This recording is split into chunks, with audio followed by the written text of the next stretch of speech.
I don't know how to say this without being dramatic or even understating how huge the AI revolution will be for us as a species. Like, if you look at this from a historical materialist perspective, so like the way of looking at the world that was developed by Marx and Engels, like all human history has been, the has been defined by class struggle and all that sort of stuff. But like it's a class struggle between humans and those who control the means of production, so the goods that make all of the value that we all live off, and those who labor and use those tools to make all the value.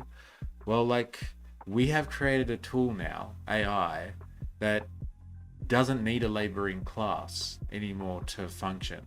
Like, it doesn't need people to be part of the process anymore. You give AI a directive and it will go out and accomplish that directive and like basically make the decisions it needs to make to produce results. It's not like it like gets to a certain point and can't work anymore and humans have to come in and figure out and then put it back into action. No, you put it into action once and then it goes away and does its own thing.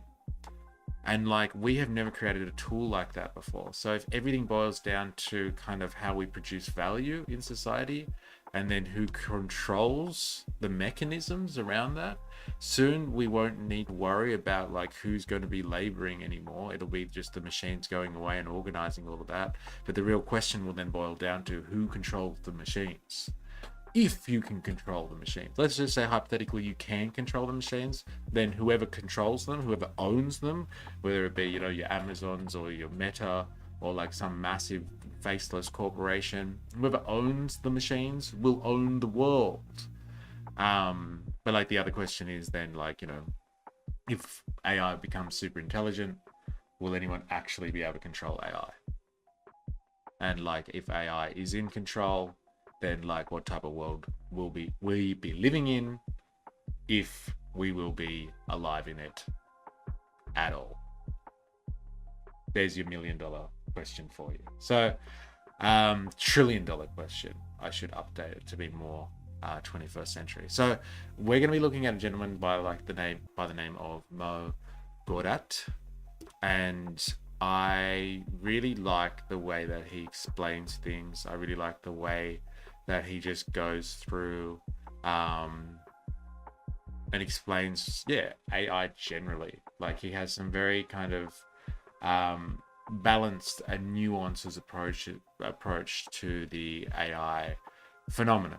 And so like, and he's developed AI himself personally. I think he's a developer, like a software engineer, a programmer by trade. And he also worked in like Google X, which is like kind of their, like one of their main kind of research and development arms that looked at creating AI technologies and things like that. So like, he's been there from the get-go, old Mo. And like, he's got some very, very interesting opinions. So let's just start off then by having a look at what he thinks. The superintelligent AI idea is known as artificial general intelligence. Yes, currently AI made by building a brain for a specific task, but then updating the brain kind of requires building a new brain. And like I would put, you can't spell afraid without AI. Well, that is a very good motto for what's happening out there. And they talk to the public and interact and stuff, kind of like what we're doing with this live stream. So like, I would say AI is on a spectrum in terms of like its predictions. Okay, so you have AI kind of like on one end of the spectrum is like all doomsday, and it's like literally going to be the end of the human race, like flat out. Like, not we're going to be slaves to it, like it's just going to destroy all humans. Like, it's going to decide one way or another. Either it decides because like it's trying to help us, that it's best to just eradicate us, or because it just thinks that we're a nuisance and it gets rid of us. And then the other side of the spectrum is like complete utopia. complete utopia. Like AI develops to such a point where it completely understands our wants, needs, and desires as life forms, and it gives us basically what we need to be generally content and happy, and then we just get to basically do whatever humans want to do, which is like basically going back to where we first started off when we first evolved into the human species, where we just wandered around the planet and like did things that made us content, looked after nature, enjoyed each other's company, like dealt with human problems, which there are many, without all the added pressure from everything else. I don't know, they seemed much cultureless. I don't even know if I know that word. I'm gonna have to look that up. Saying that in 10 years, there will be humanoids walking in the streets. To me, seemed too much forward. Do you believe they will destroy? Well, like I believe that there is a spectrum, okay, and everything on that spectrum is valid. That's what I believe. So like I said, the spectrum goes from like complete destruction of the human race to complete utopia where like, you know, humans are cared for by these super intelligence beings that like facilitate our well-being. And like there are multiple trajectories. And like this is the thing with it when it comes to AI. And this is what I have been learning about. There is this thing called the singularity. All right. So the singularity is an event which is unpredictable. So the singularity actually comes from physics, from what I can understand from my very limited understanding of physics. But like I will try and explain it to you. But like there is kind of this thing called the event horizon in a black hole. And the event horizon in a black hole is kind of where everything breaks down, like all the laws of physics and like, yeah, all the laws of physics, everything that we understand about how, you know, like nature works, the laws of nature, everything breaks down at the event horizon because like, you know, it's just a black hole is so dense, and like gravity stops working, light, like the laws of like the speed of light, everything, time, space, everything kind of breaks down at that event horizon at that point. And that is called the point of singularity in physics. And so in AI or in technology or in life generally, let's say, there is something called the singularity, which is the point at which things become no longer predictable. So like, you know, if I don't know, developed a new car or something like that, and like it was able to like, I don't know, get places faster than any other car was able to do that before, you can kind of predict with some certainty how that will affect the human race. Like people will be able to travel places faster now. Okay, so that is predictable to a certain extent, and like you can use logic and rationality to try and predict what the hell's going on there. With the singularity though, it is an event or it is an occasion that like, because it is like there's just so many possibilities of where it can go, and this is why I call it a spectrum, they can't predict what is going to happen. So like you've brought up, Beta, like this idea that in like, you know, that people saying in 10 years there's going to be humanoid robots walking around, like kind of thing, and people think that that is like just pie in the sky stuff and like it's never going to happen, or not in that time frame anyway. But like it just shows you how unpredictable the future is because of AI. Like they can't even all decide amongst themselves about what the hell AI is capable of. And if no one can understand what AI is potentially capable of, because it is developing at an exponential rate at the moment, or with such pace that it's outstripping the way they can conceive of what it can do. Like if you speak to some people about like how like AI kind of works, like in the sense of like they create these kind of models, like these large language models, let's say like ChatGPT, if you're familiar with it. But yeah, from the way that like they set up a large language model like ChatGPT, for instance, okay, like they basically give it a directive, and the like it goes out and like tries to learn, and then they give it human feedback, so there's human in the loop to try and make sure that it's learning properly. And then when it's being given a trajectory, then it goes off and does its own thing. And then people use that, and then they start to develop it even more, and then the AI could take a path that like the developers had no idea it was going to go down or could be used in that way. And so it's like it's very unpredictable, just each new piece of AI that they develop anyway, because they're not sure how it's going to react and how people are going to react to it. AI will hit a limit really soon, though, unless it gets optimized. Models like ChatGPT, for example, require quite a lot of physical resources to run. The more complex, the more thinking space it needs. Yes, this is a good point too. And like we're kind of jumping all over the place here, but like I don't mind. Like I want to try and address each point as they come up, but like I'll try and summarize all of this, and we'll take it back to the start soon. But like let's just keep going with the comments. Like yes, AI becomes, the more intelligent it becomes, the more resource intensive it becomes. There's no doubt about that. And so like let's just say, you know, ChatGPT 5 comes out or something like that, and people start using it on large scales. Like these types of systems require a lot of server power. They require a lot of computations, and so you need a lot of computer power behind that, and like you need like massive computer clusters hanging around. And like what the computer clusters need, they need a lot of cooling, and a lot of cooling means you need a lot of power, and like etc etc. So they are, yes, resource intensive.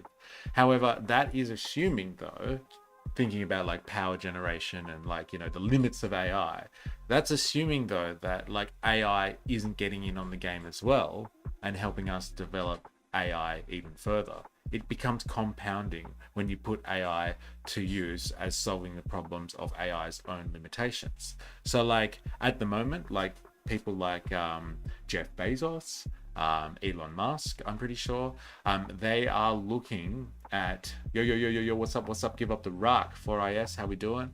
Yeah, we are at a point now where they're starting to look at creating small nuclear reactors, right? Mini nuclear reactors that can basically fit on the back of a truck, that they can, like, you know, basically drive around the country in the US, let's be honest, to basically generate enough power to serve their AI demands.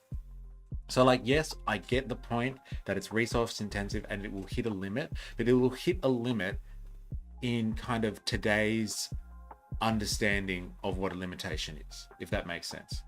So like, it won't take long for AI generated, you know, let's say solutions to become fed back into the system. You know what is the restriction on all of this though? And I love that I can actually say this because I say it all the time.